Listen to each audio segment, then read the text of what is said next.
Hi, I'm Megan Merkel, and I'm a preschool teacher at Howard Winneshiek Community School District. This is our Zones of Regulation Board. It is now early April in the school year, and this is an ongoing process throughout the school year of working together and building this board. And so the first thing we do in small groups is we sort the pictures of feelings into the green zone, the blue zone, the yellow zone, the red zone. And that just introduces the preschoolers to the feelings words, to the feelings faces. We play bingo, we connect it to literature. We have different ways, like these are all black and white drawings, but we have cartoon faces, we use the emicons. We just find them everywhere. And then we also do a lot of role playing. So what if this happened to you? Make that face. And we use it in transitions. You know, make a happy face and then that child can line up. Make a sad face and then that child can line up. So we generalize it to all parts of the classroom schedule. Then what they do is they look through magazines and they find pictures of magazines and make what we call our zones collages. So just another way to support that. And then throughout the year we keep having discussions about we check in with our feelings, so what zone are you in, and they have a visual for that, and then how am I feeling, and they have a visual for that, and we do a lot of practice.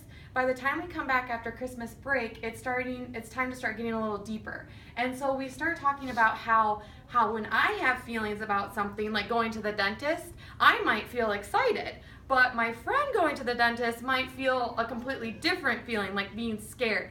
So what we really focus on at this point of the school year is that we can have different feelings about the same thing, and that's okay. And what we feel and how we act affect how others feel and act and think about us. So these visuals here in each zone represent multiple days of meeting with kids, using literature, using examples from their life and examples from school, and talking about that concept, which can be really hard for preschoolers to understand. But if you put it into their experience and into their life, and you let them feel that ownership of listening to them as they talk about it, it starts to become applicable for them. And they can use that in a variety of situations in school and at home and in continuing school years too. So these are just some visual representations. The kids told me what sort of situations would put them in the zones, and I made visuals so that they could help remember it, since most of them are non-readers. And the same with these. They're very visual. They're color-coded. They have little faces drawn on them.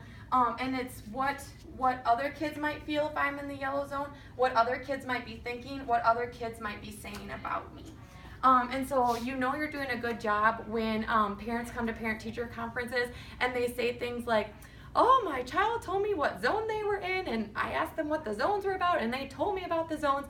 Of course, we also support all of this with communicating with parents at parent-teacher conferences, through notes, that sort of thing. But sometimes it doesn't really truly come across to the parent until their child demonstrates that skill or brings that skill home, and then they start asking me for more information. So Awesome. Thank you for listening to that, because it just makes me feel so recognized and just the zones were an amazing transformation, and they were just kind of the beginning of our transformation, and they allowed us now to go deeper into the executive functioning skills.